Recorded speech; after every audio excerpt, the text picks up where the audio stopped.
experiment. Now say them back. Yeah, right. Easy. Get a little anxious. All right. We just open this thing? Yep. And I'll turn this Oh, so it's yeah. so dark. Pumpkin. All right, guys. Because we like you so much, we want to give you a break from that awesome beef advocacy stuff. We're going to talk about pumpkins today. And we've got a super excellent surprise for you tomorrow as well. So just hang tight for that.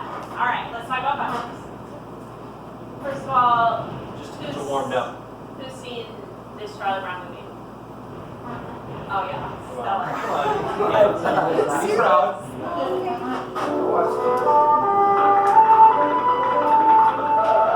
And where are you? Alright, that's enough of that. Just to get you pumped in the spooky season spirit. Yeah. Are we spooked now? Alright, so pumpkins are great for all kinds of fun stuff, like pumpkin pie and pumpkin cookies, and pumpkin bread and pumpkin coffee, pumpkin spice lattes, who doesn't like those, pumpkin soup and pumpkin shrimp, carving and decorated, hats, and they make boats out of them in some places. So, That sounds like a good time to me. That does. So, pumpkins have become synonymous with Halloween out here. So, let's talk about some fun pumpkin facts. Pumpkins have been grown in North America for 5,000 years. That's a long time. Pumpkins are low calories in fat, sodium, and fiber. They're a great source of vitamin A, vitamin B, potassium, protein, and iron, which makes them great to grow in like low-income countries, like in Africa and stuff, because they're a fantastic food source that grow relatively fast and are gigantic, so they can feed a lot of people for a long time. Which usually we don't really hear about eating pumpkins here, because usually we just carve them or eat them in pie. But they're a large food source for a lot of other countries, so it's something we don't usually think about out here. They also use pumpkin juice. They'll like peel out the pumpkins, they get all the pumpkin guts and stuff. They add it to a lot of sweet drinks in other parts of the world, just not here because I don't know, we get cheap access to other sugar. But I've had some of the stuff when I went to Italy. They had some pumpkin juice, and it was just for sale, like go into the store, and, I'll take a bottle of pumpkin juice. It was really good, actually. All sorts of stuff. So pumpkins are a member of the gourd family, and like, And looking at that, it's kind of a specific scientific name. I think that gourds are actually also Cucurba beta pepos, but the varietal name is Maxima. That's the differentiation there. Yep. There will be a small test at the end. It's a fun test, but so pay attention to some of these more subtly things. Anyway. alright, so I got it. go ahead. So they started actually using them as a major food crop about 1400, well, more towards 1500 when Columbus, started coming back and forth.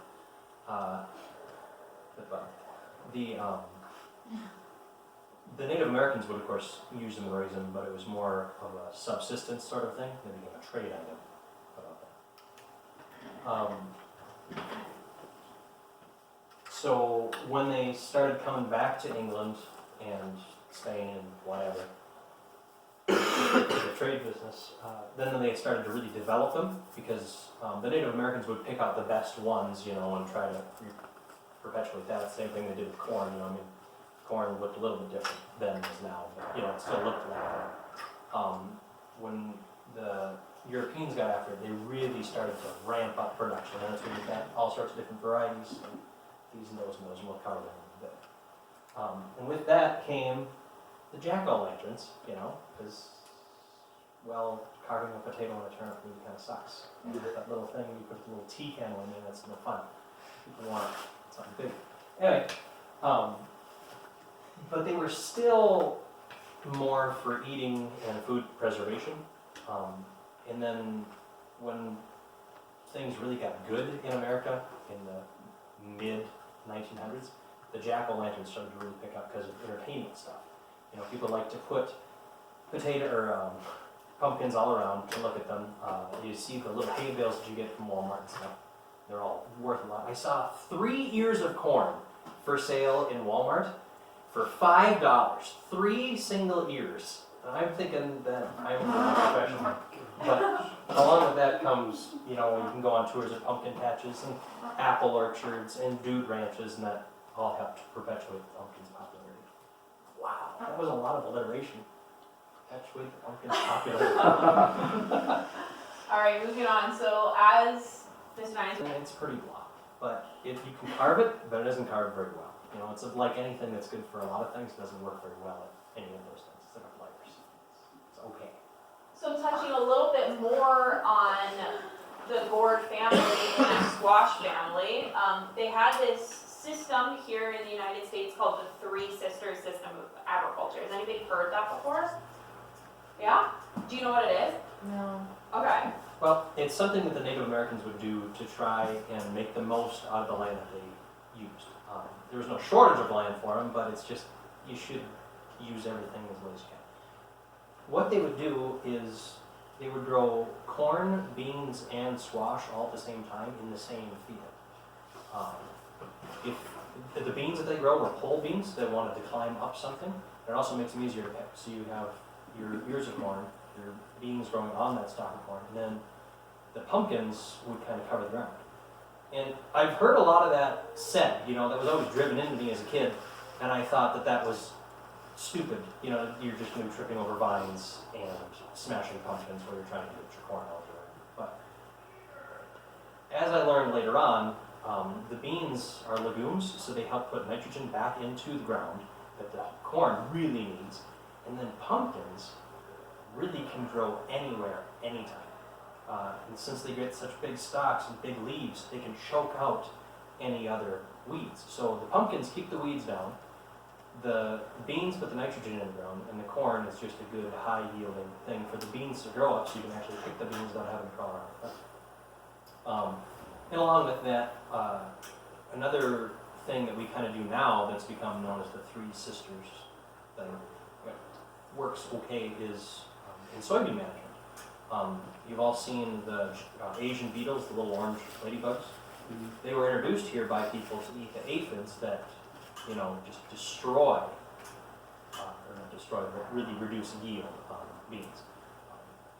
So there's all sorts of different things that really kind of jive and work well together that we shouldn't rule out just because they're not, I don't know, new. You know, it's really easy to look past things that your great-grandparents did as, you know, useless and outdated. The Native Americans really had a good thing going. All right. So there's a lot of varieties of pumpkins. We have the Cinderella pumpkin, which is this bad boy right here. You've got Baby Bear pumpkins. The New England pie is really your tasty pumpkin. You've got this weird Queensland blue thing, pumpkin. The knucklehead that grows like warts on it, which kind of freaks me out. I don't like that. The champion pumpkin.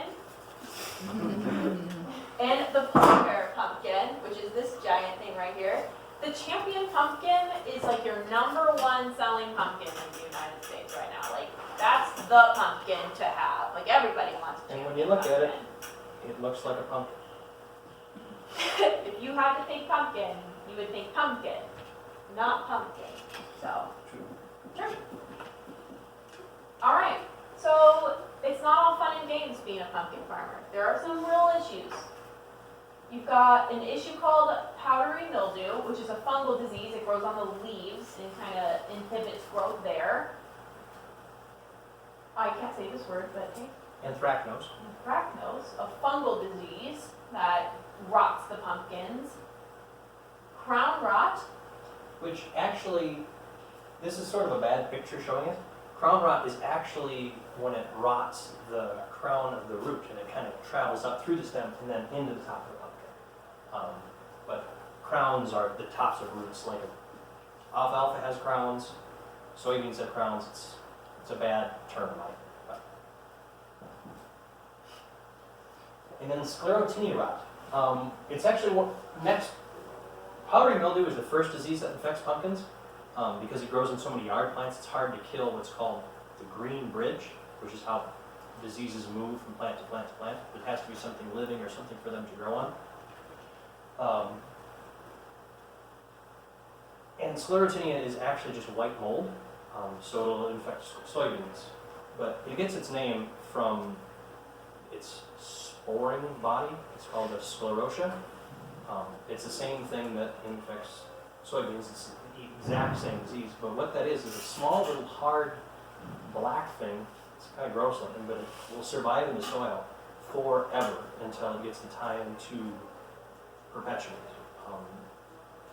I mean, the sclerotia, honey, and human hair are about the only three things that really last forever.